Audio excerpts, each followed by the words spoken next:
I'm sure. Hello, Colin. Uh, Hello, sorry, Gauthier, is it? Yes, exactly. Gauthier. Hello, yeah. Exactly. Yeah, Yeah. good to meet you. Yes, good to meet you too. So, Colin, could you please introduce yourself? Yeah, my name's Colin Swinfin. I've worked in computer maintenance and one or two other things. And more recently, since retiring, I've made several short films and then started trying to write screenplays, even before I had any idea of the structure required and so on. But my daughter got me a book, a very useful book by someone on how to write a screenplay. And since then, I've been laboring for a few years and come up with three. Slave is the third one. And I seem to be having a little bit of recognition with Slave. So I've worked as a director and a cameraman. There have been no budget short films, but it's had a lot of fun doing it. And one of the films did have a bit of success. It was recognised as the best drama short by the London Independent Film Awards. That was 5 years ago now. Yeah, Colin, have you ever felt this passion before retirement for writing and for film? I tried once. It was about 94, so what's that, nearly 30 years ago. In fact, 30 years ago. I had something happened which sort of, I felt impelled to write about it. But when I even took a computer, I was working in the Middle East at the time, and I even took a computer with me to do it. And they were fairly primitive at that time, the computers. Well, you may remember, I don't know, in 94. But when I got there, I found I just could not, for the life of me, get my head around the thought of writing a story. And of course, I had no idea that someone had figured out even 2,000 years ago how to write a story. So that was it. I had a brief attempt then, but I just couldn't do it.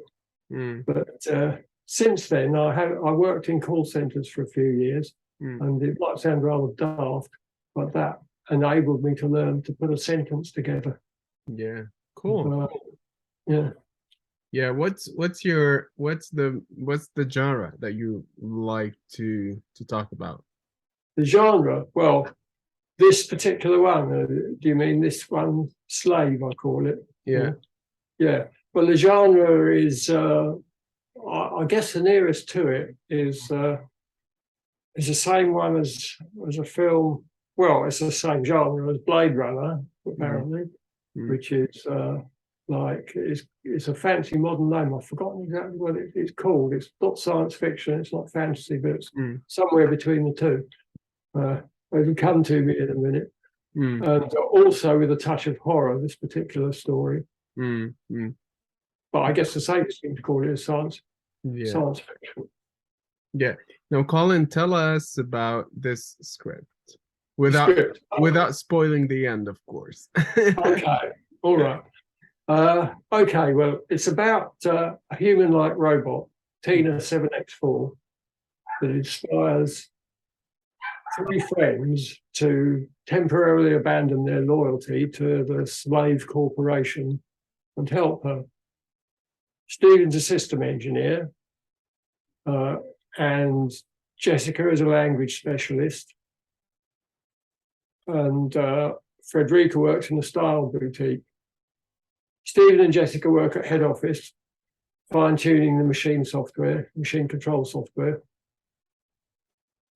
And they feel compelled to help the robot when it finds a new freedom, when Stephen programs a security override on an impulse.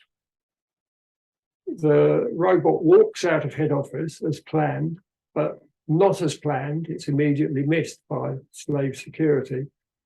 So in desperation, Stephen and Frederica take Tina 7X4 to an ex-colleague, Miguel, who claims to have a super upgrade, which he offers very cheap. But when they get there, they find it is actually a mystical ritual. And now the robot may be inhabited by the spirit of Sophia, an ex-worker from a power station who died in an accident.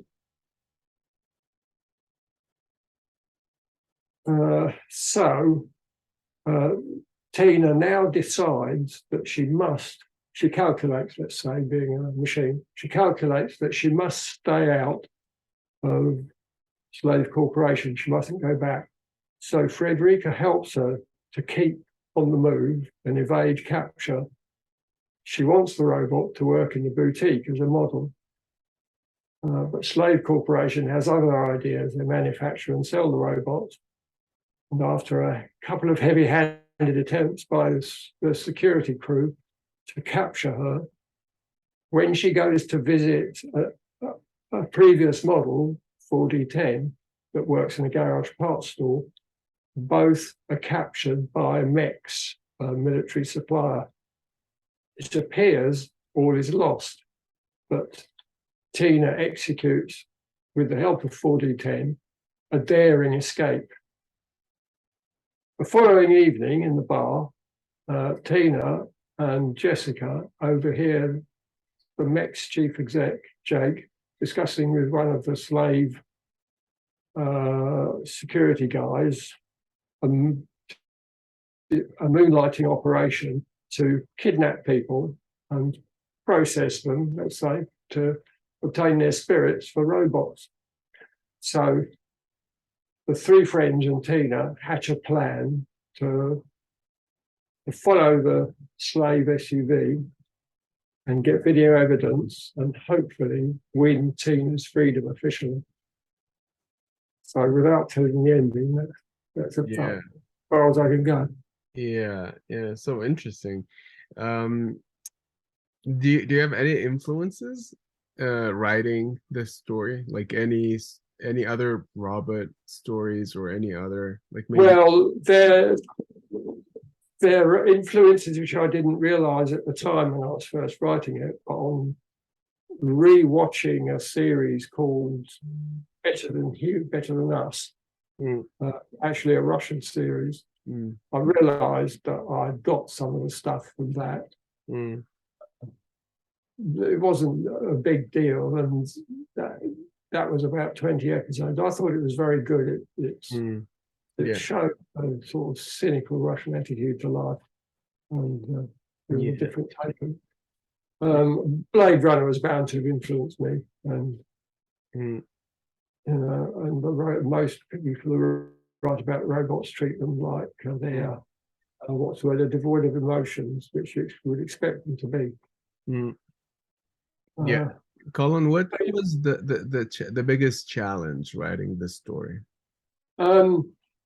It was actually getting it all in the right order. When I started writing it, I still didn't have a lot of idea of the structure. Or maybe I did. I had some idea, but not enough. On the previous one, I had no idea. But then I realised when going through it and comparing it with the book and where the beats are supposed to fall and so on, that they weren't in the right places.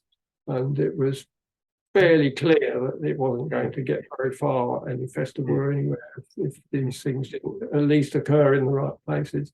So the biggest challenge I think I found was rearranging it and then retying up all the loose ends to get things to happen at the right moment. Cool. Well, Colin, thank you for this interview. It was nice talking to you. And I'll be sending you the link. So this interview will go on our YouTube channel. So I'll be sending you the link shortly. Thank you for your time. Thank you for the script, and well, hope to see you in Paris, but maybe another time. Oh, I will. I'll be there. I've already booked the Eurostar and the hotel, so I'll see you. Yeah, cool. Well, see you then. Cheers. Yeah. Thank you.